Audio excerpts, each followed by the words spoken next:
Assalamualaikum warahmatullahi wabarakatuh. Waalaikumsalam warahmatullahi wabarakatuh. Alhamdulillahirabbil alamin. Kembali kita berbahagia rasa syukur kita kehadirat Allah Subhanahu wa taala karena pada pagi hari ini kembali kita dipertemukan dalam program pengimbasan pengimbasan pelatihan guru penggerak, yaitu pada hari ini akan diisi oleh Ibu Novita Sari, salah satu CGP di sekolah kita,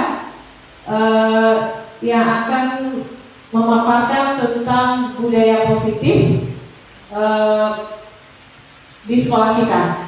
Selanjutnya selawat dan salam tak lupa pula kita berikan kepada junjungan kita Nabi besar Muhammad SAW dengan hantaran Allahumma sholli ala sayyidina Muhammad wa ala ali sayyidina Muhammad. Baik Bapak Ibu, untuk tidak memperpanjang mukadimah, saya selaku moderator pada pagi ini langsung saja kita mulai kegiatan diseminasi budaya positif di ruangan ini oleh rekan kita Ibu Novita Sari. Kepada Ibu Novita Sari kita persilakan. Bismillahirrahmanirrahim. Terima kasih Bude. Assalamualaikum warahmatullahi wabarakatuh. Waalaikumsalam warahmatullahi wabarakatuh. Puji dan syukur saya tumpahkan diri kepada pembicara sebelumnya.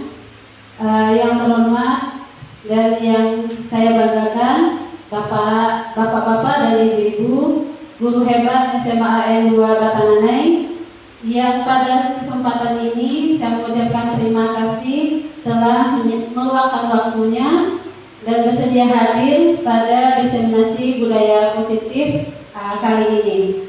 Dalam kegiatan ini merupakan salah satu tugas kami guru penggerak angkatan 10 dalam penerapan aksi nyata pada modul 1.4. Dan saya berharap dalam kegiatan ini mendapatkan manfaat bukan untuk diri saya sendiri, tapi juga mengimbas kepada rekan-rekan sejawat dan stakeholder yang ada di sekolah SMA 2 Batanganai ini, agar menjadikan sekolah kita menjadi sekolah yang lebih baik lagi ke depannya. Amin. Nah, baiklah Bapak Ibu, di sini mungkin saya tidak menggurui Bapak Ibu, tidak mendikte atau tidak memberi seperti saya lebih hebat, tapi di sini saya hanya mengimplementasikan ilmu yang saya dapat pada pelatihan guru penggerak yang saya jalani selama 2 bulan ini, agar bisa berimbas kepada rekan guru yang ada di sekolah SMA 2 Batanganai. Baiklah Bapak Ibu, sebelum kita memulai diseminasi budaya positif ini, kita mau ice breaking terlebih dahulu. Masih semangat Bapak Ibu? Masih, alhamdulillah. Pagi-pagi ini harus semangat ya Bapak Ibu, karena sekarang cuacanya juga cerah dan mendukung untuk kita melakukan kegiatan hari ini. Alhamdulillah ya Bunda ya. Nah, semuanya Bapak Ibu bisa minta tolong berdiri. Kita ice breaking dulu ya Bapak Ibu.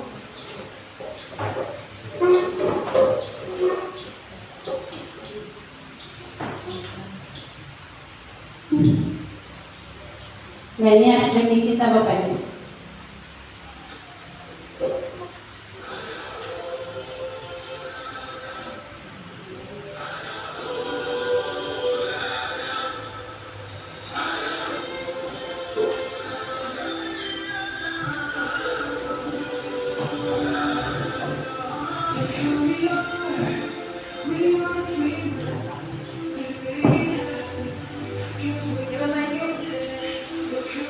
Bapak Ibu silakan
Ya, terima kasih Bapak Ibu hebat semuanya.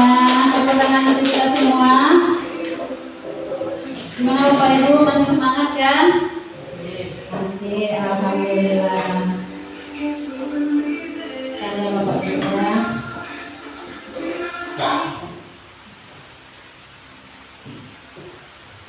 Nah, baiklah Bapak Ibu, kita lanjutkan materi kita hari ini. Ini adalah salam dan bahagia, diseminasi budaya positif yang disampaikan oleh saya sendiri, yaitu Novita Sari, CGP Angkatan 10, SMA N2 Batanganai, Kabupaten Padang Pariaman. Agendanya itu pembukaan, capaian umum dan capaian khusus, pemaparan konsep dan refleksi. Kompetensi modul 14 ini itu untuk mencapai lulusan sebagai berikut, yaitu pentingnya mengetahui kebutuhan belajar dan lingkungan yang memfasilitasi seluruh individu di sekolah agar dapat meningkatkan kompetensinya secara aman dan nyaman, dan bersama-sama mengembangkan dan mewujudkan visi sekolah yang berpihak pada murid dan berlandaskan nilai-nilai kebajikan universal.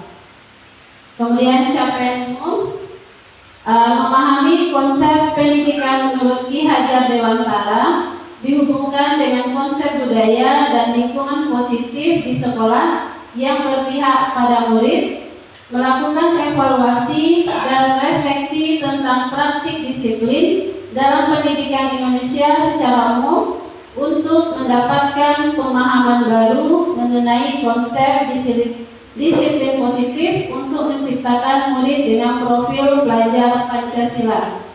Kemudian memahami peran sebagai guru untuk membangun budaya positif dengan menerapkan konsep disiplin positif dalam berinteraksi dengan murid.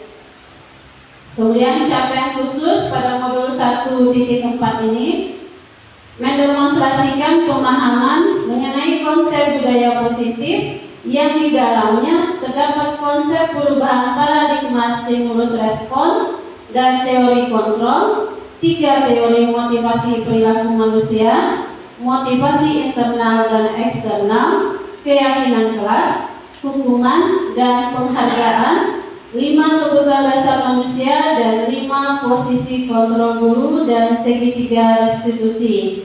Ini merupakan materi dari modul 1.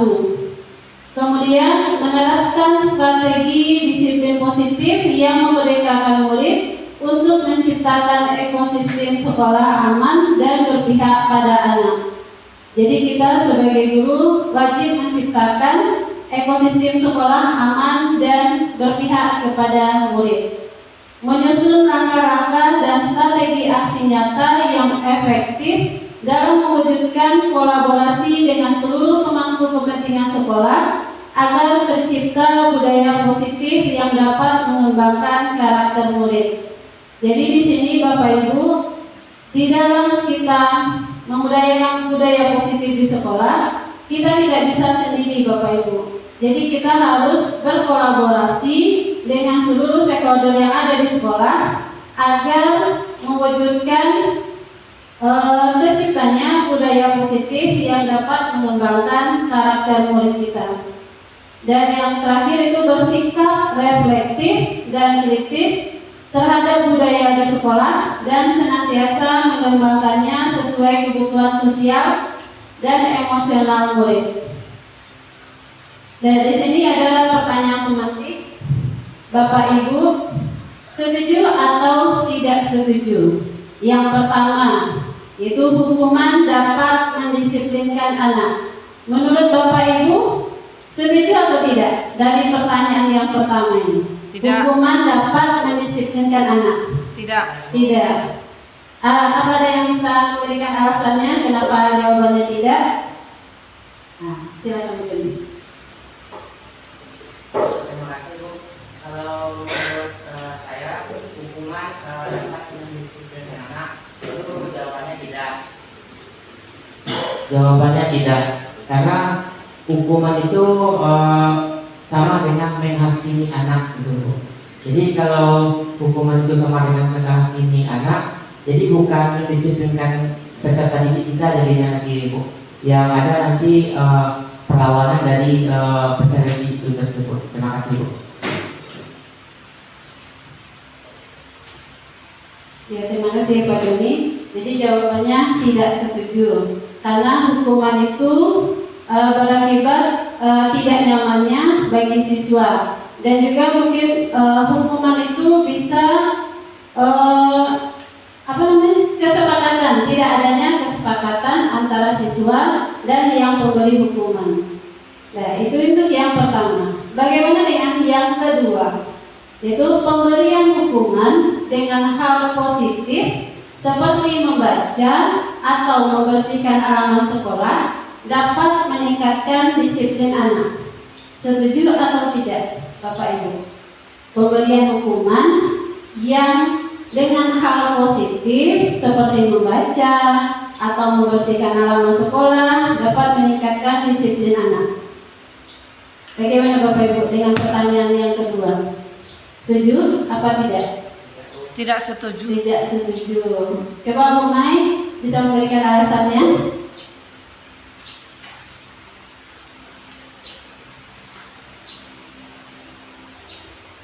Baiklah, terima kasih Bu Novi. Kenapa saya mengatakan pemberian hukuman dengan hal positif seperti membaca atau membersihkan halaman sekolah dapat meningkatkan disiplin anak?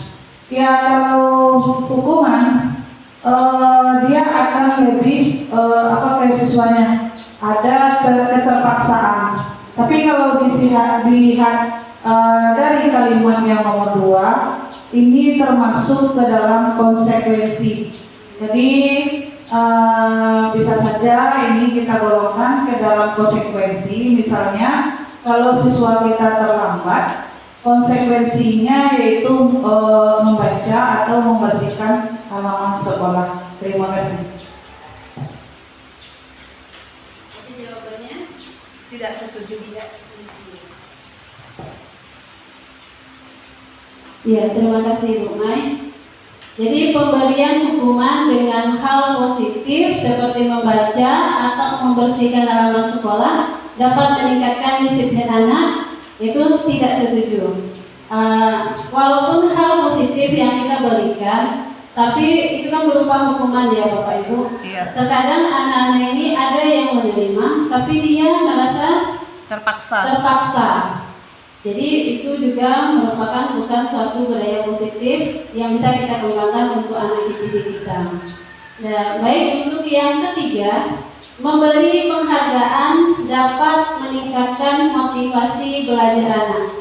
Memberi penghargaan dapat meningkatkan motivasi belajar anak. Setuju atau tidak, Bapak Ibu?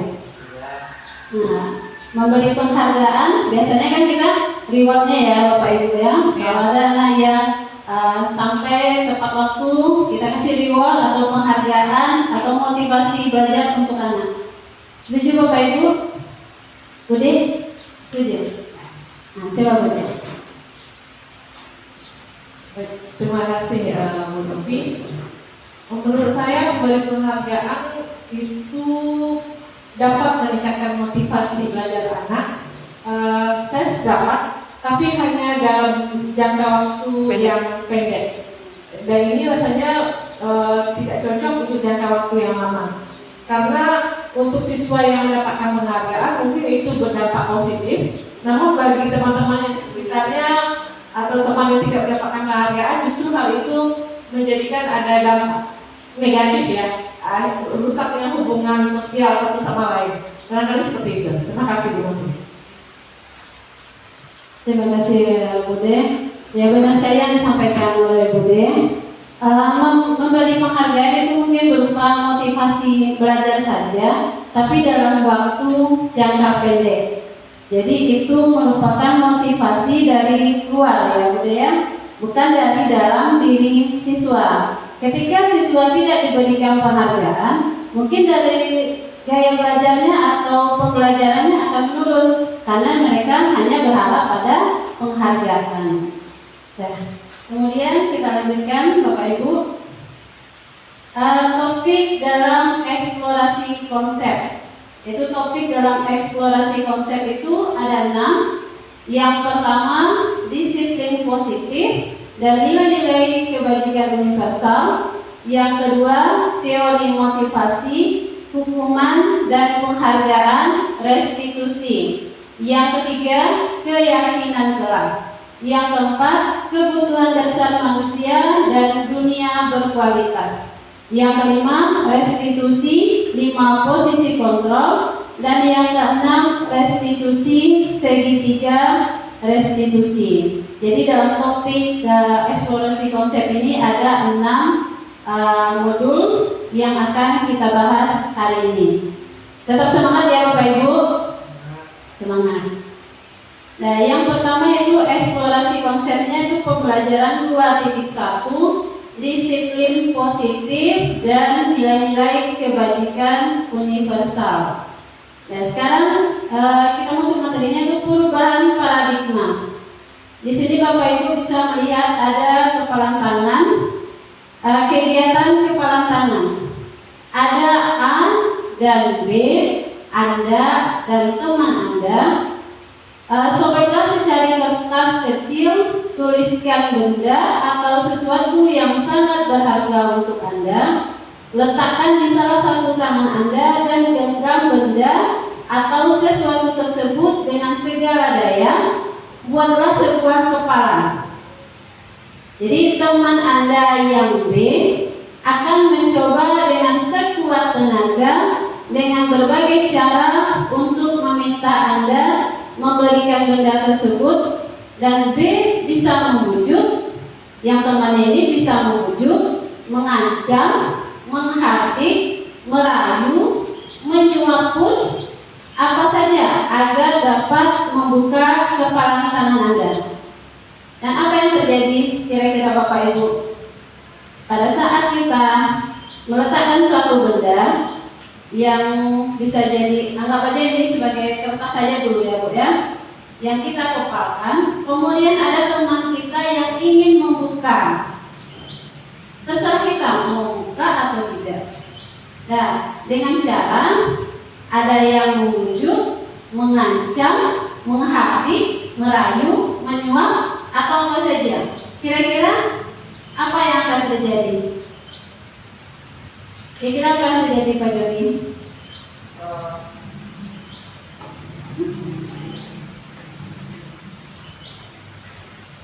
Terima kasih Bu Novi. Kira-kira apa yang terjadi? Menurut saya yang ada yang kita genggam tadi itu tetap kita pertahankan meskipun teman B tadi itu mencoba sekuat tenaga dengan cara membujuk, mengancam, menghardik, tapi kita yang A tetap menggenggam erat genggaman kita yang ada dalamnya tadi itu, Bu Novi. Ya, terima kasih ya Pak Joni ya. Nah, itu pilihan Pak Joni. Itu tetap berusaha menggenggam kepala tangannya supaya tidak terbuka. Jadi itu merupakan suatu pilihan. Nah, bagaimana kalau kita boleh nggak dibuka? Boleh ya Pak Joni ya? Boleh, walaupun diancam, dibujuk. Kalau diancam saya buka Bu.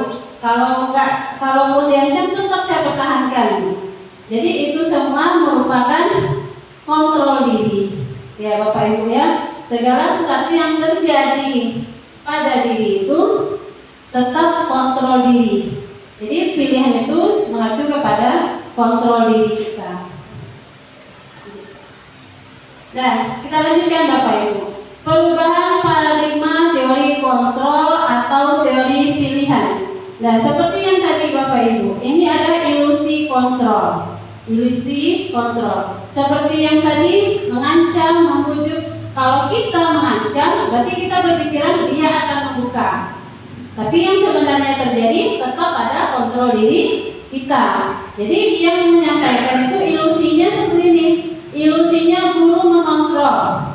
Sama seperti pembelajaran, kita belajar, memberi pembelajaran kepada siswa, kita menganggap apa yang kita berikan kepada siswa itu sudah sampai kepada mereka. Tapi ternyata Tidak. Jadi ada ilusi guru mengontrol murid, kemudian ilusi bahwa kritik dan membuat orang merasa bersalah dapat menguatkan karakter. Itu berbeda juga ya Bapak Ibu, ilusi ya. Ilusi kita membuat orang merasa bersalah dapat menguatkan karakter. Seperti kita dengan peserta didik, contohnya tentang keluarga. Ada anak yang terlambat. Nah, kenapa kamu terlambat? Nggak sayang dengan orang tuamu? Berapa uang orang tuamu yang sudah habis di sini? Kan itu membuat mereka merasa bersalah. Tapi ternyata itu tidak menguatkan karakter. Tambah menjadi siswa itu merasa bersalah. Nah, yang ketiga itu ilusi bahwa semua penguatan positif, efektif dan bermanfaat. Ilusi bahwa orang dewasa memiliki hak untuk memaksa.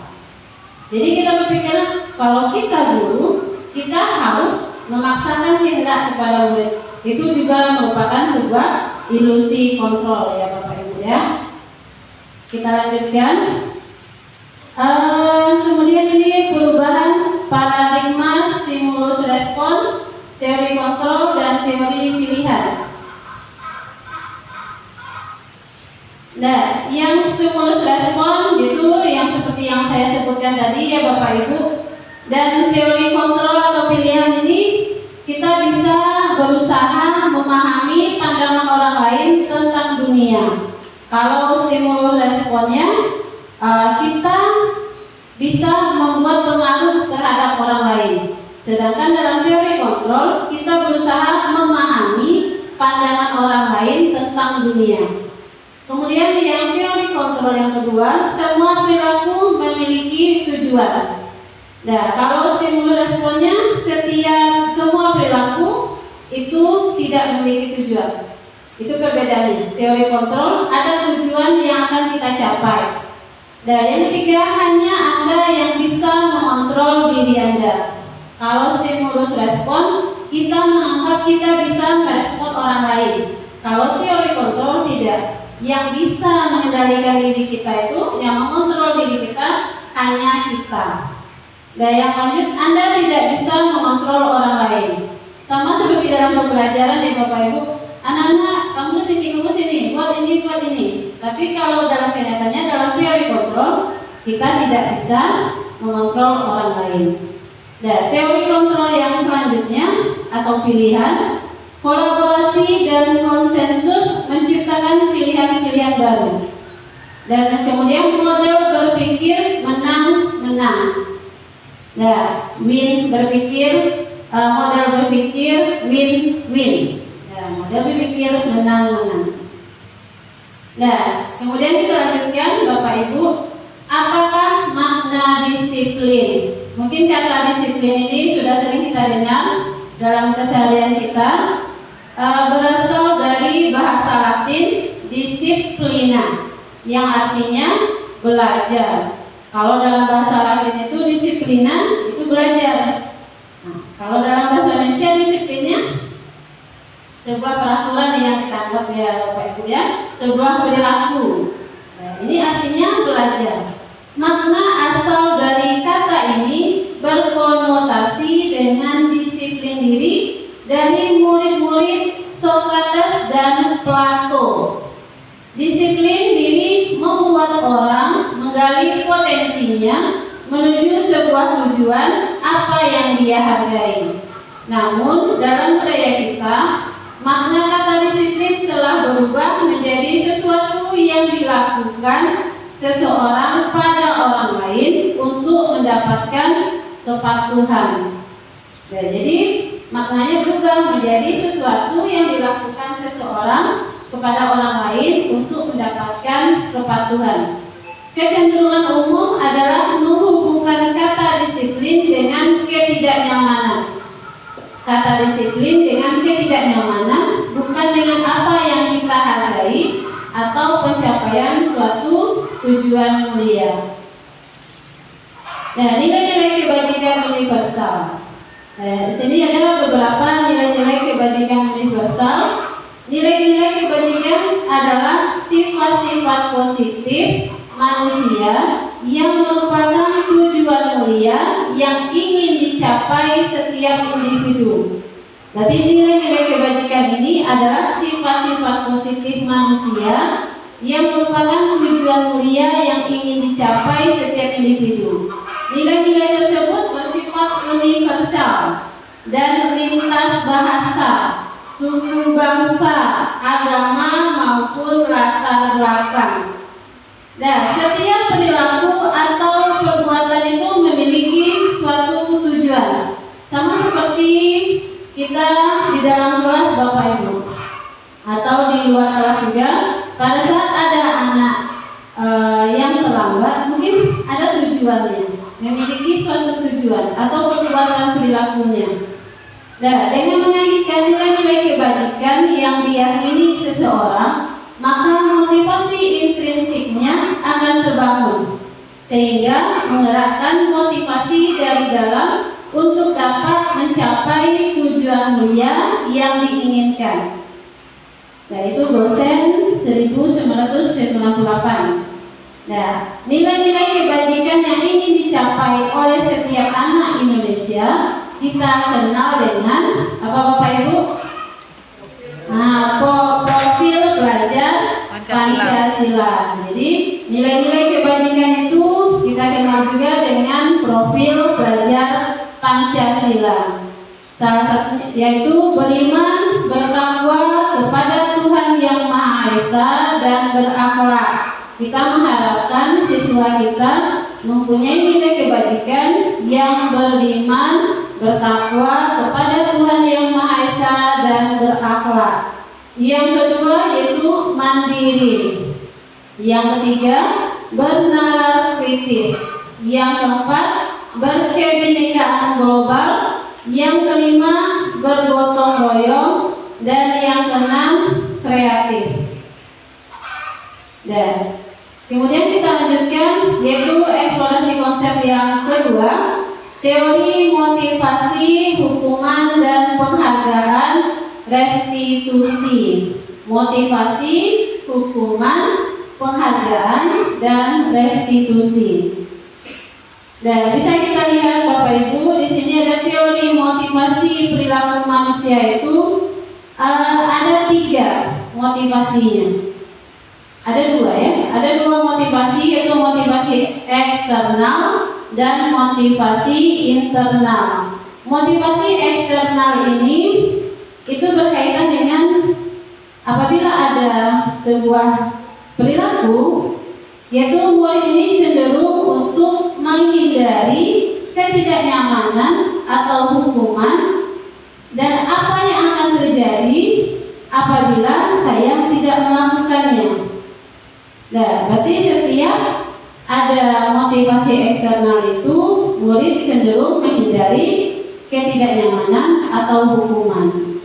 Nah, yang kemudian kita lanjutkan itu untuk mendapatkan imbalan dari orang lain, seperti yang tadi yang kita sebutkan tadi, memberikan penghargaan ya Bu Dewi ya, itu merupakan sebuah motivasi eksternal. Jadi mengharapkan atau mendapatkan imbalan dari orang lain atau institusi, apa yang akan saya dapatkan apabila saya melakukannya. Jadi perbuatannya itu apabila ada rewardnya baru mereka lakukan. Kalau tidak ada reward, tidak akan mereka lakukan. Dan yang paling baik itu adalah motivasi internal. Jadi dalam motivasi internal ini ada tujuan disiplin positif yang dihadirkan dari diri mereka sendiri, yaitu untuk menghargai diri sendiri. Saya akan menjadi orang seperti apa bila saya melakukannya. Jadi dari dalam diri sendiri, itu motivasi internal. Intrinsik. Ya, intrinsik. Dan ini adalah menurut Ki Hajar Dewantara, merdeka. Mungkin merdeka yang kita ketahui selama ini, yaitu merdeka itu artinya tidak hanya terlepas dari perintah, akan tetapi juga cakap buat memerintah diri sendiri. Ini masih berhubungan dengan kontrol diri tadi ya Bu ya. bagaimana kita memerdekakan diri kita bukan untuk diperintah, tapi juga memerintah diri kita sendiri agar menjadi pribadi yang lebih baik, yaitu motivasi intrinsik tadi. Dan kemudian dihukum oleh penghargaan. Ini juga dihukum oleh penghargaan, bahwa penghargaan berlaku sama dengan hukuman dalam arti meminta atau membujuk seseorang melakukan sesuatu untuk memenuhi suatu tujuan tertentu dari orang yang meminta atau membujuk. Dorongannya eksternal dan akan ada faktor ketergantungan. Beberapa dampak dari pemberian penghargaan. Beberapa dampak pemberian penghargaan ya Bapak Ibu ya. Di sini dihukum oleh penghargaan. Kira-kira kalau dihukum oleh penghargaan itu bagaimana Bapak Ibu? Baik atau tidak? Tidak. Kalau dihukum oleh penghargaan? Tidak. Tidak, tentu tidak ya Bapak Ibu ya. Seperti yang dijelaskan oleh Budi tadi, kalau dihukum oleh penghargaan, sebenarnya kalau penghargaan itu mungkin baik untuk motivasinya, tapi untuk jangka panjangnya itu menjadi sebuah hukuman bagi siswa kita. Sudah dapat penghargaan, kemudian untuk kedepannya itu jangka panjangnya tidak baik ya Bapak Ibu ya. Kemudian ini pengaruhnya, pengaruh jangka pendek dan jangka panjang. Nah, ini yang menjadi dampak dari pemberian penghargaan. Pengaruh jangka pendek dan jangka panjang. Yang kedua, penghargaan menghukum. Jadi kalau sesuatu saat tidak mendapat penghargaan, si anak ini merasa bagaimana Bapak Ibu? Biasanya kan ada penghargaan nih. Kemudian ada salah satu saat dia tidak mendapatkan penghargaan. Si anak merasa seperti apa? Seperti dihukum ya Bapak Ibu ya. Kemudian penghargaan mengurangi ketepatan. Penghargaan itu mengurangi ketepatan. Penghargaan tidak efektif. Kalau efektifnya penghargaan itu diberikan kepada seluruh siswa. Jadi tidak hanya sekedar 1 atau 2 siswa saja.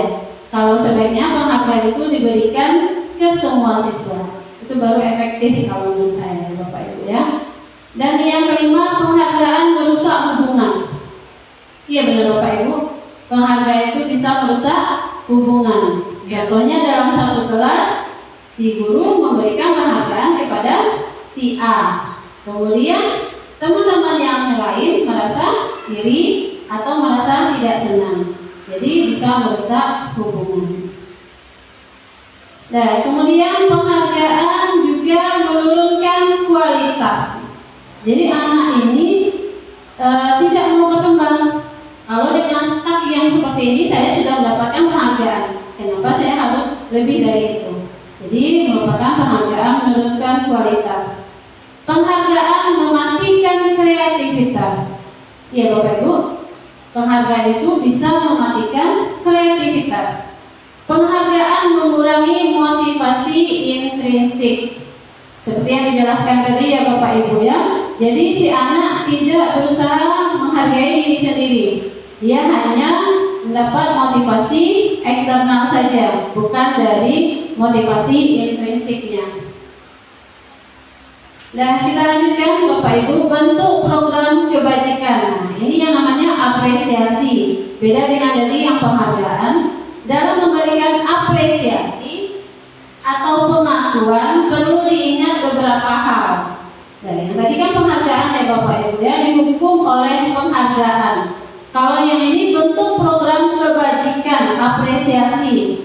Dalam memberikan apresiasi atau pengakuan perlu diingat beberapa hal. Beri pengakuan secara khusus. Nah, beri pengakuan itu secara khusus. Dan kedua, beri pengakuan itu secara pribadi. Mungkin kita memanggil anak yang kita rasa baik, kita beri itu secara pribadi apresiasinya. Kemudian beri pengakuan kepada semua murid secara bergantian. Seperti yang kita ulas tadi, Nah, tidak semua anak penghargaan itu bisa merusak hubungan. Nah, tapi di sini kita program kebajikan apresiasi itu beri pengakuan kepada semua murid secara bergantian. Dan yang keempat, beri pengakuan secara konsisten walaupun bagaimanapun siswa kita dalam membuat pekerjaan tugasnya harus diberi pengakuan ya secara konsisten. Kemudian fokus pada proses, bukan hasil akhir ya Bapak Ibu ya. Kadang kita kan memberi apresiasi itu pada saat kita sudah melihat hasil yang dilakukan oleh murid kita. Tapi itu salah ya Bapak Ibu. Kita lebih fokus pada proses dia membuat sebuah hasil karyanya. Kita lanjutkan Bapak Ibu, contoh pengakuan atau apresiasi kebajikan. Jadi ada pembuka, ada nilai kebajikan dan situasinya. Pada saat menolong murid baru di kelas kita. Pada saat menolong murid baru di kelas kita, itu nilai kebajikan apa yang akan kita lakukan Bapak Ibu? Nah, rasa empatimu besar sekali. Pembukanya itu kemarin saya perhatikan. Kemudian saya menghargai nilai kebajikannya, kepedulianmu. Situasi pada saat kamu membantu teman-temanmu di tugas kelompok. Kemudian yang ketiga, situasinya pada saat kamu memungut kertas-kertas yang berserakan di lantai. Itu nilai kebajikan yang ada itu nilai rasa tanggung jawab. Jadi membersihkan sampah-sampah yang berserakan di lantai atau di kelas itu merupakan nilai kebajikan tanggung jawab. Pembukanya itu rasa terima kasih. Tindakan guru. Nah, ini ada perbedaan ya Bapak Ibu ya antara hukuman dan konsekuensi. Kadang-kadang kita susah ya Bapak Ibu membedakan hukuman dan konsekuensi. Jadi materi ini sangat bagus sekali kalau kita lakukan di sekolah ya Bu ya, karena semuanya ini berpengaruh tidak hanya kepada rekan guru saja, dia harus TU juga, pegawai pustaka juga, stakeholder yang ada di sekolah ini. Nah, ini ada tindakan guru. Kira-kira menurut Bapak Ibu hukuman atau konsekuensi? Yang pertama, mencatat 10 kali di dalam buku kalimat. Mencatat 100 kali di dalam kalimat, di dalam buku kalimatnya, saya tidak akan terlambat lagi karena terlambat ke sekolah. Kira-kira itu hukuman atau konsekuensi Bapak Ibu? Apa Pak? Hukuman. Mencatat 100 kali di dalam buku dengan kalimat saya tidak akan terlambat lagi karena terlambat ke sekolah. Itu hukuman. Nah, kita lihat ya Bapak ya. Lari mengelilingi lapangan basket 2 kali karena terlambat hadir di sekolah. Kira-kira itu hukuman atau konsekuensi Bapak Ibu? Lari mengelilingi lapangan basket 2 kali karena terlambat hadir di sekolah. Hukuman atau konsekuensi? Konsekuensi. Hukuman. Ada yang bilang hukuman, ada yang bilang konsekuensi. Nah, yang ketiga, murid diminta untuk push up 15 kali karena tidak menggunakan masker ke sekolah. Kira-kira hukuman atau konsekuensi? Nah, hukuman. Nah, kompak hukuman semuanya ya. Yang keempat, menggantikan kertas tugas teman yang telah dicoret-coret.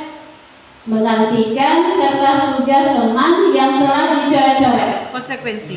Nah, konsekuensi. Membersihkan tumpahan air di meja tulis karena tersenggol pada saat belajar. Konsekuensi. Konsekuensi. Murid disuruh untuk tidak mengenakan sepatu seharian di sekolah karena tidak mengenakan sepatu hitam. Konsekuensi. Konsekuensi atau hukuman?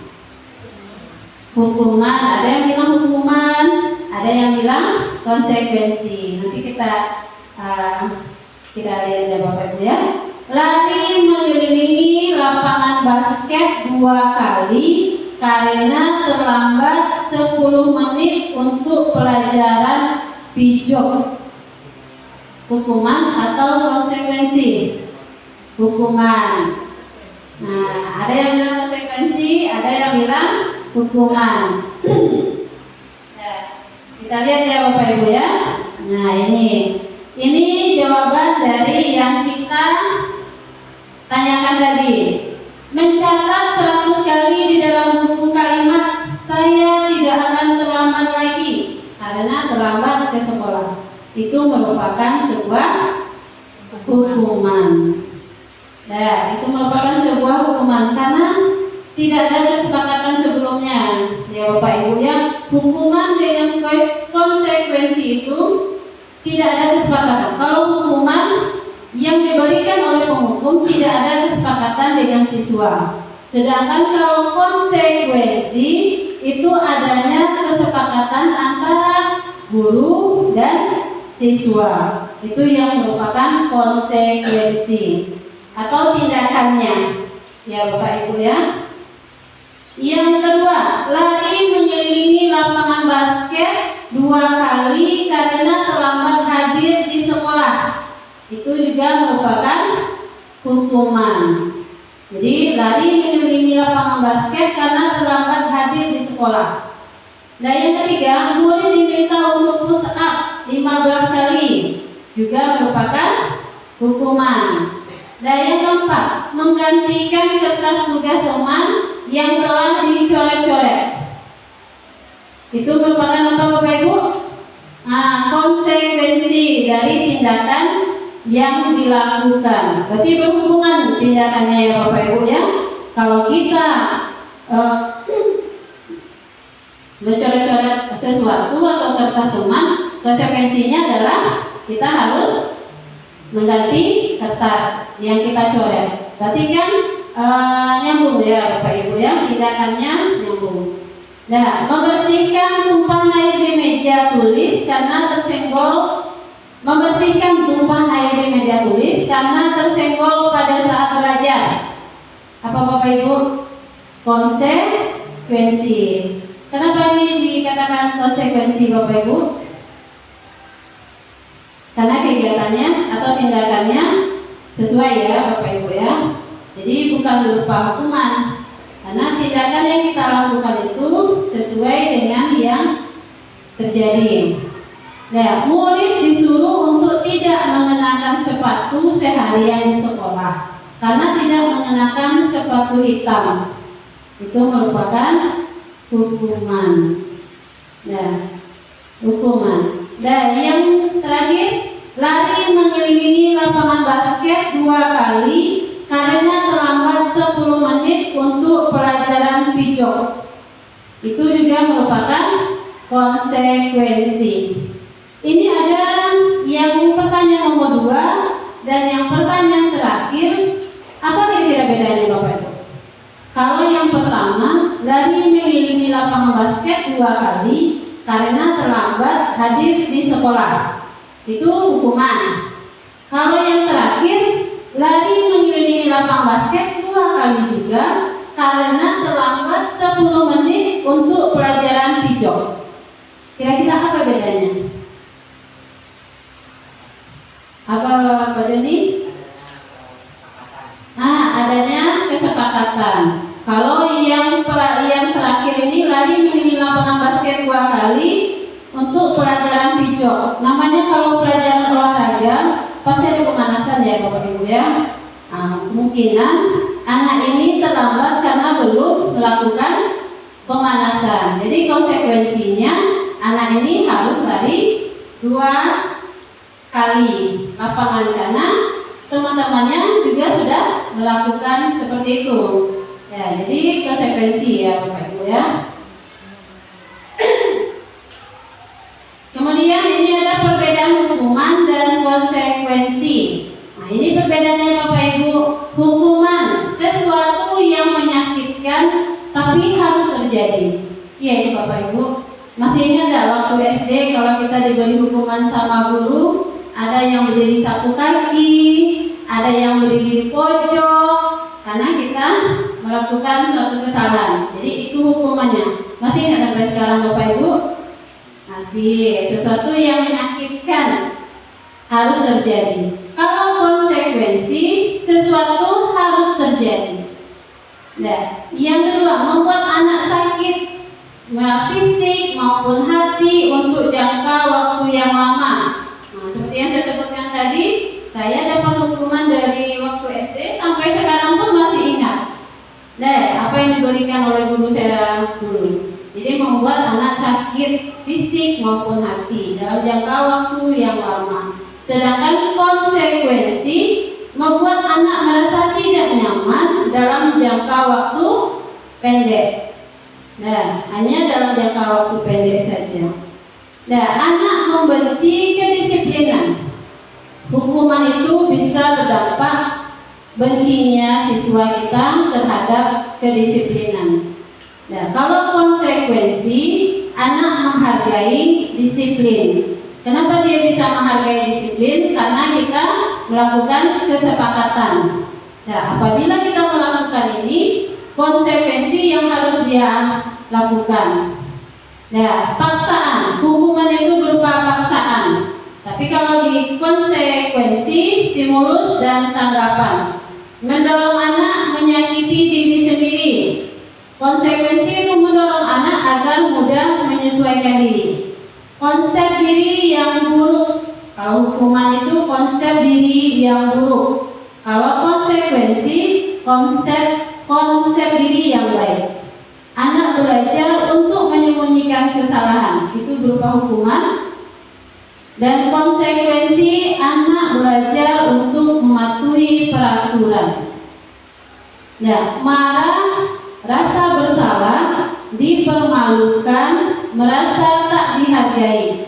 Itu yang berakibat dari hukuman. Sedangkan konsekuensi, kehilangan hak, dibuat tidak nyaman, diasingkan untuk sementara. Dan kita lanjutkan Bapak Ibu. Dan kemudian apa itu restitusi? Apa itu restitusi? Restitusi adalah proses menciptakan kondisi bagi murid untuk memperbaiki kesalahan mereka sehingga mereka bisa kembali pada kelompok mereka dengan karakter yang lebih kuat.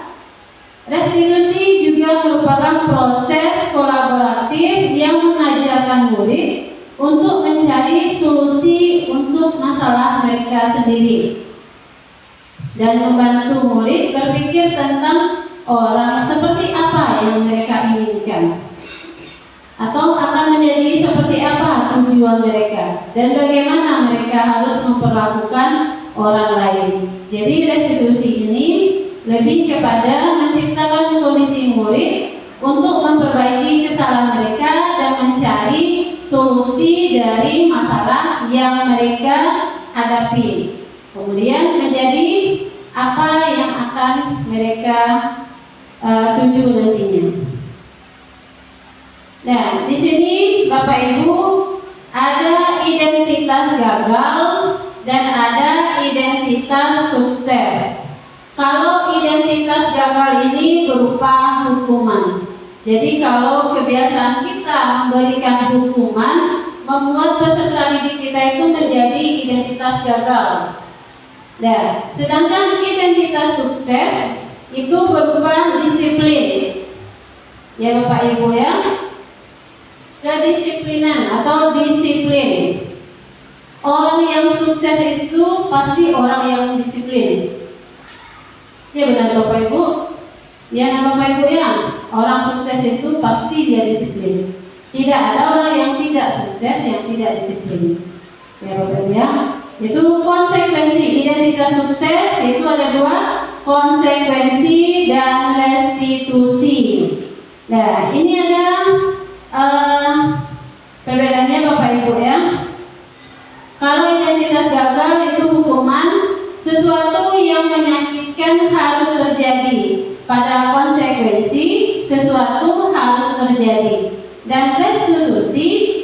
Itu restitusi merupakan pilihan. Jadi apa yang dilakukan itu pilihan bagi mereka nantinya. Dan yang kedua, tidak nyaman untuk murid, dan konsekuensinya tidak nyaman untuk murid untuk jangka waktu pendek, kalau hukuman untuk jangka waktu yang panjang. Sedangkan restitusi memuatkan untuk murid atau dalam jangka waktu yang panjang. Yang ketiga itu korban mendapatkan keadilan. Kalau konsekuensi korban bisa diabaikan. Kalau dalam restitusi korban itu mendapatkan ganti. Ya, murid atau anak akan tersakiti. Konsekuensi murid anak dibuat tidak nyaman. Restitusi murid anak mendapatkan penguatan. Jadi dalam restitusi ini anak mendapatkan penguatan. Nah, perilaku positif agresif meningkat, sedangkan konsekuensi penguatan hanya bertahan dalam jangka waktu pendek. Kalau dalam restitusi masalah terpecahkan. Nah, sistem tidak akan berjalan bila murid tidak takut. Nah, ini merupakan identitas gagal, yaitu hukuman, identitas sukses, disiplin, konsekuensi, dan restitusi. Nah, ini ada 9 ciri-ciri restitusi. 9 ciri-ciri restitusi. Yang pertama, bukan untuk menebus kesalahan, namun untuk belajar dari kesalahan. Jadi setiap yang kita lakukan itu kita belajar dari kesalahan. 2, memperbaiki hubungan. Yang ketiga, tawaran bukan paksaan. Jadi merupakan tawaran tapi bukan paksaan yang seperti dalam hukuman tadi ya Bapak Ibu ya. Yang keempat, restitusi itu menuntun untuk melihat ke dalam diri. Berarti menuntun siswa kita ya untuk memperbaiki atau melihat ke dalam dirinya. Yang kelima, restitusi mencari kebutuhan dasar yang mendasari tindakannya. Restitusi itu mencari kebutuhan dasar yang mendasari tindakannya. Yang keenam, restitusi diri adalah cara yang paling baik. Jadi restitusi ini yang paling baik. Yang ketujuh, restitusi fokus pada karakter bukan tindakan. Jadi ya Bapak Ibu ya, fokus pada karakter. Yang kedelapan, fokus pada solusi. Tadi fokus pada karakter, yang sekarang fokus pada solusi. Yang kesembilan, mengembalikan murid yang berbuat salah pada kelompoknya. Yang ketiga itu pembelajaran keyakinan kelas. Ini keyakinan kelas. Mengapa tidak peraturan saja? Mengapa harus keyakinan kelas? Ini contohnya, mengapa kita memiliki peraturan harus menggunakan helm bila mengendarai kendaraan roda 2? Ini mengapa tidak peraturan? Mengapa harus keyakinan kelas? Nah, kalau peraturan itu hanya melakukan perbuatannya saja, tapi tidak kita yakini. Contohnya pada saat kita membawa motor tidak pakai helm, kan nggak apa-apa. Itu menurut kita. Menurut kita yang tidak memiliki keyakinan. Maksudnya kalau kita memakai helm dengan kita yakin dengan memakai helm ini kepala kita bisa terlindungi, kita tidak kepanasan. Pasti pada saat membawa motor pasti ingat untuk memakai helm. Nah, itu peraturan dan keyakinan kelas. Dan dari peraturan kelas yang kita buat akan menciptakan keyakinan kelas. Dari peraturan yang kita buat akan menciptakan keyakinan kelas dan akan berdampak menjadi lingkungan yang positif dan juga akan budaya positif. Imbasnya akan menjadi budaya positif. Nah, ini Bapak Ibu, yang mana yang merupakan keyakinan kelas? Ini ada 2 kesepakatan kelas. Kesepakatan kelas TK Dharma Wanita Persatuan dan kesepakatan kelas. Nah, kira-kira yang mana Bapak Ibu? yang merupakan keyakinan kelas, yang hijau atau yang putih? Kalau yang hijau, kesepakatan kelasnya datang tepat waktu, mengucapkan salam, menjaga kebersihan sekolah, berdoa sebelum dan sesudah kegiatan, aktif dalam pembelajaran dan tertib. Kalau yang putih, kesepakatan kelasnya, kami guru dan murid yang saling menyayangi, kami murid yang semangat belajar, kami murid yang peduli dengan teman-teman. Dikira hijau atau putih yang keyakinan kelas Bapak Ibu? Apa Bapak Ibu? Nah, yang putih. Kenapa yang putih Pak Joni?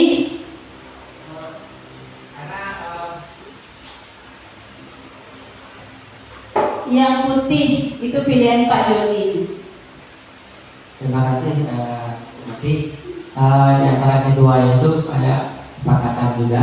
Cuma kalau menurut saya yang kesepakatan kelas itu yang putih, karena di sini yang keyakinan kelas ya. Kami guru dan murid yang saling menyayangi, artinya timbul dari diri peserta didik itu sendiri gitu. Tidak ada paksaan, tidak ada tekanan dari yang lainnya. Terima kasih. Ya, baik sekali pernyataan dari Pak Joni. Yaitu Pak Joni memilih yaitu kesepakatan kelas yang putih. Keyakinan kelas itu adalah yang putih. Kenapa?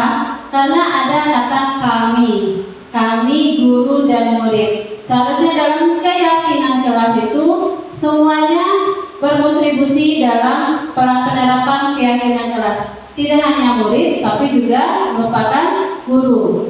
Kalau yang hijau itu kata-katanya masih berupa perintah.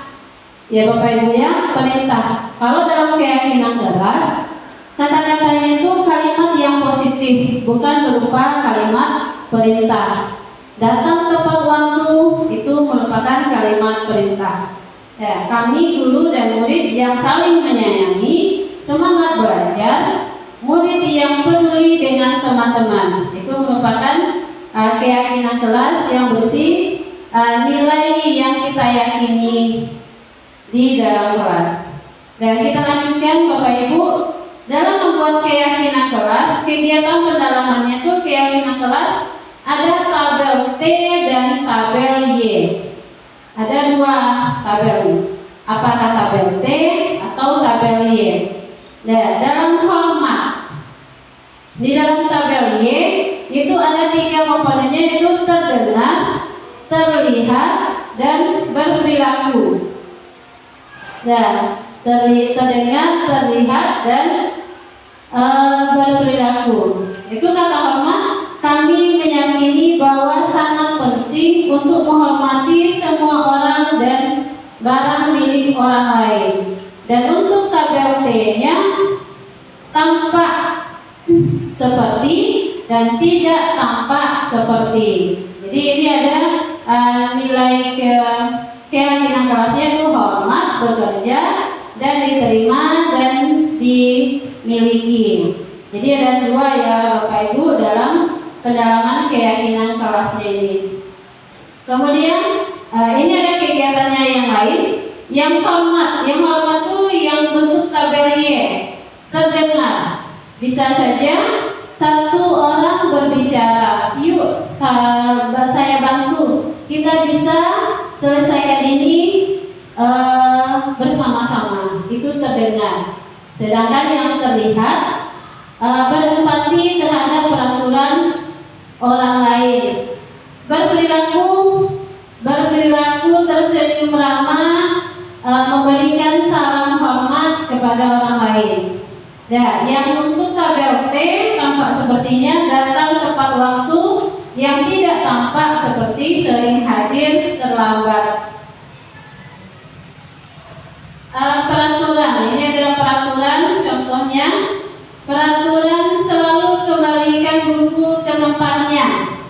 Nah, ini ya Bapak Ibu ya, peraturan selalu kembalikan buku ke tempatnya. Keyakinan kelas itu nilai yang ada, yaitu nilai keyakinannya tanggung jawab, dilarang mengganggu orang lain, menghormati orang lain. Hadir di sekolah 15 menit sebelum pembelajaran dimulai. Itu menghormati orang lain dan berkomitmen. Dilarang melakukan kekerasan. Apa keyakinan kelasnya Bapak Ibu? Keselamatan, menghormati orang lain. Dilarang menggunakan narkoba, itu pasti kesehatan ya Bapak Ibu ya. Bergantian atau menunggu giliran, menghormati orang lain dan bersabar. Gunakan masker, kesehatan dan keselamatan. Jangan berlari di kelas atau koridor. Itu juga merupakan keselamatan. Jadi dalam keselamatan ini tidak hanya memikirkan diri sendiri, tapi juga memikirkan orang lain, dampaknya bagi orang lain. Jadi keyakinan kelas itu tidak untuk diri sendiri, tapi untuk semua yang ada di dalam kelas, baik itu guru maupun siswanya. Daya kebutuhan dasar manusia dan dunia berkualitas. Ini ada 5 kebutuhan dasar manusia ya Bapak Ibu ya. Yang pertama itu bertahan hidup. Contohnya seperti makan, minum, mendapatkan pakaian yang layak, itu bertahan hidup. Yang kedua, kasih sayang dan rasa diterima. Kita berhak mendapatkan rasa dicintai, disayangi, dan diterima oleh lingkungan kita. Penguasaan, yang keempat kebebasan, dan yang terakhir itu kesenangan. Nah, jadi 5 kebutuhan dasar manusia ini harus terpenuhi. Apabila salah satu tidak terpenuhi, akan berdampak pada perilaku yang negatif, bisa saja menjadi negatif ya Bapak Ibu ya. Dan yang kelima pembelajaran kita yaitu 5 posisi kontrol. 5 posisi kontrol ini mungkin sering kita lakukan ya Bapak Ibu tanpa kita sadari. Ada 5 posisi kontrol. Yang pertama itu penghukum. Yang kedua pembuat rasa bersalah. Yang ketiga teman. Yang keempat pemantau. Yang keenam manajer. Kira-kira dari yang kelima posisi kontrol ini mana yang sering kita lakukan Bapak Ibu? Penghukum. Kemudian Pembuat rasa bersalah. nah, pembuat rasa bersalah dan teman juga ya Bapak Ibu ya. Jadi setelah kita mempelajari 5 posisi kontrol ini, yang baik itu adalah sebagai posisi kontrolnya manajer. Nah, kalau penghukum ini contohnya saya sendiri ya Bapak Ibu ya. Di BK itu saya lebih sering posisi kontrol yang saya lakukan itu pembuat rasa bersalah, karena saya selalu menekankan pada tentang keluarganya. Ya, jadi saya merasa itu sebagai kontrol yang tepat, pembuat rasa bersalah, dan juga sebagai posisi kontrol teman. Tapi setelah mempelajari ini, yang paling baik itu memang manajer.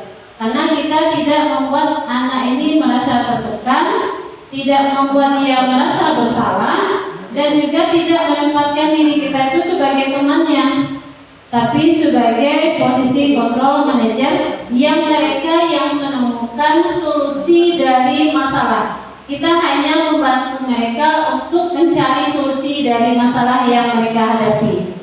Itu ya Bapak Ibu ya. Dan kemudian penghukum itu menghati, menuju itu kalau gurunya berbuat seperti itu biasanya ya Bapak Ibu ya. Tapi yang lebih baik itu kita sebagai guru memang harus memposisikan diri kita itu sebagai manajer. Jadi identitas gagal itu penghukum dan pembuat rasa bersalah. Itu posisi kontrol yang harus dihindari, penghukum dan pembuat rasa bersalah. Sedangkan identitas yang berhasil atau sukses itu teman dan pemantau. Identitas berhasil dan sukses juga yaitu kontrol diri, itu manajer. Kalau kontrol dari luar itu teman, pemantau. Kalau kontrol diri dari dalam diri yaitu manajer. Nah, sekarang Bapak Ibu ada pernyataan-pernyataan. Saya kecewa sekali dengan kamu. Berarti posisi kontrol apa yang menyebutkan ini Bapak Ibu? Membuat orang merasa bersalah. Saya kecewa sekali dengan kamu. Yang kedua, kamu tidak pernah benar melakukannya. Kamu tidak pernah benar melakukannya. Itu penghukum. Ya, ayolah lakukan ibu atau bapak. Jadi nada bicaranya pun sama seperti teman Bapak Ibu. Kalau ya posisi kontrol teman, apakah kamu mau mendapatkan stiker bintang hari ini? Itu pemantau. Kalau pemantau ini Bapak Ibu lebih ke cenderung ke menyebutkan peraturan yang ada di sekolah. Kalau yang pemantau, setiap kesalahan yang dilakukan oleh siswa selalu menampilkan aturan sekolah. Kamu tidak boleh memakai sepatu ini ya. Ini karena apa? Itu pemantau ya Bapak Ibu ya. Bagaimana kamu bisa menyelesaikan masalah ini? Itu manajer. Jadi menanyakan masalahnya, kemudian menanyakan kembali solusi dari solusi apa yang bisa ditemukan atau dicarikan dari masalah yang siswa hadapi. Kamu selalu yang paling terakhir. Itu juga merupakan kata-kata dari penghukum. Kamu selalu yang terakhir. Itu penghukum ya Bapak Ibu ya. Dan bergerak antara peraturan, pemantau, konsekuensi atau hadiah, dan nilai-nilai manajer memperbaikinya. Jadi bergerak antara peraturan, pemantau, konsekuensi dan hadiah, dan kemudian nilai-nilai manajer yang akan memperbaikinya.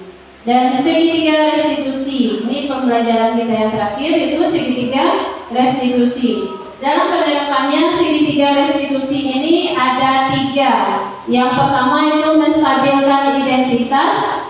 Setiap orang pasti pernah melakukan kesalahan.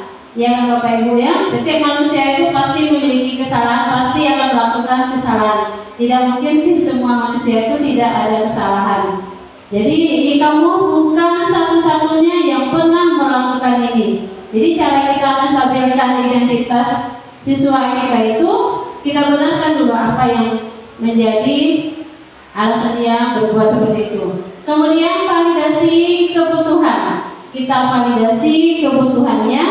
Kamu tentu punya alasan mengapa melakukan itu. Kemudian baru kita tanya alasannya. Apa alasannya melakukan tersebut? Adakah cara yang lebih efektif untuk mendapatkan apa yang kamu butuhkan? Jadi di validasi kebutuhan ini Bapak Ibu, kita harus mengetahui kebutuhan dasar manusia yang tadi. Kebutuhan dasar apa yang tidak terpenuhi oleh siswa kita. Yang terakhir itu menanyakan keyakinan. Dalam menanyakan keyakinan ini, kita nilai-nilai apa yang telah kita sepakati. Berarti kita kembali ke keyakinan kelas. Nah, kita kembali ke keyakinan kelas yang telah kita sepakati tadi dengan siswa. Kamu ingin menjadi orang yang seperti apa?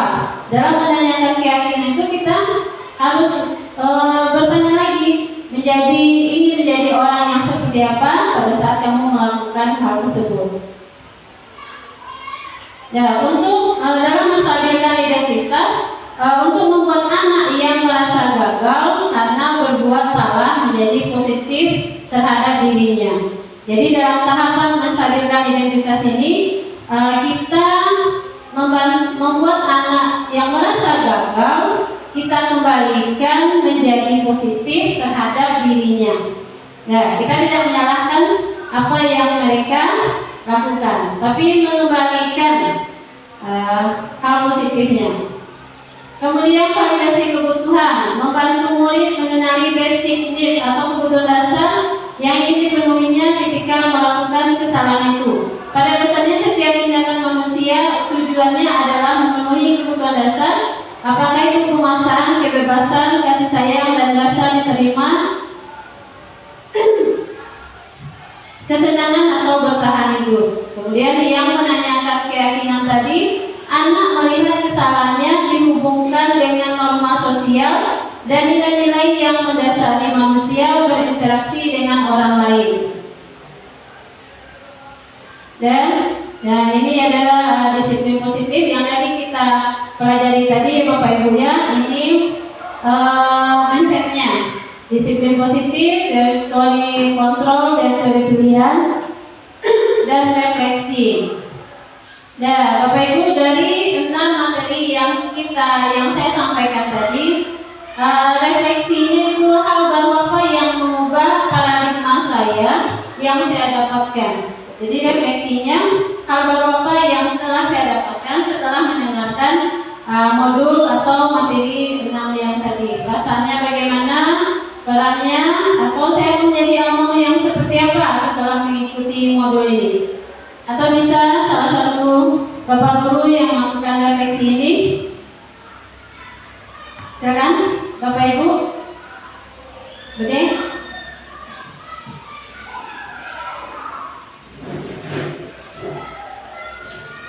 Terima kasih Sensei. Di sini saya mencoba memberikan sedikit refleksi ya. Rasanya adanya dari paparan yang baru saja kita terima, adanya sedikit perubahan paradigma di dalam pola pikir saya khususnya ya, dimana selama ini kita berpikir bahwasanya pendekatan-pendekatan seperti pemberian hukuman, apakah itu yang bersifat positif, ataukah kita membuat rasa bersalah pada siswa dalam langkah kita untuk membentuk hati nuraninya, ternyata itu hanya bersifat sementara saja. Sedangkan pada materi budaya positif ini sesungguhnya yang perlu dibangun kepada siswa kita itu sesungguhnya adalah bagaimana kita membangun karakter itu sendiri. Jadi ada atau tidaknya kita di sekitar mereka, ada tidaknya mereka di dalam institusi satuan pendidikan ini, baik mereka di masyarakat ataukah di keluarganya, maka seharusnya karakter budaya positif itu tetap ada di dalam diri mereka. Jadi rasanya mungkin kita belum bisa sampai ke tahap manajer barangkali, tapi minimal kita berusaha sedikit-sedikit bertahap naik ke level yang berikutnya. Mungkin itu saja Sensei, terima kasih. Terima kasih Bu Dewi, sangat baik sekali refleksinya.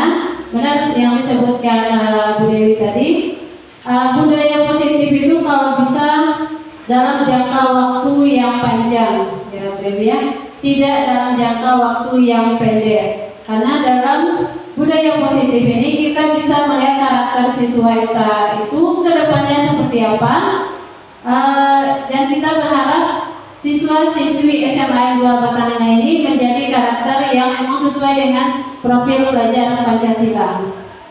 Dan untuk selanjutnya, dan materi kita sudah habis Bapak Ibu, dan saya ucapkan terima kasih. Apabila ada kekurangan dalam penyampaian saya tadi atau penyajian materinya atau ada salah kata, saya minta maaf. Semoga dalam diskusi kita kali ini atau pemaparan diseminasi budaya positif ini bisa bermanfaat untuk kita bersama, tidak hanya saya saja, tapi seluruh guru-guru hebat SMA 2 Batangan bisa menerapkan budaya positif ini di sekolah agar menjadi sekolah yang profil pelajar Pancasila. Sekian dan terima kasih. Assalamualaikum warahmatullahi wabarakatuh. Waalaikumsalam warahmatullahi wabarakatuh.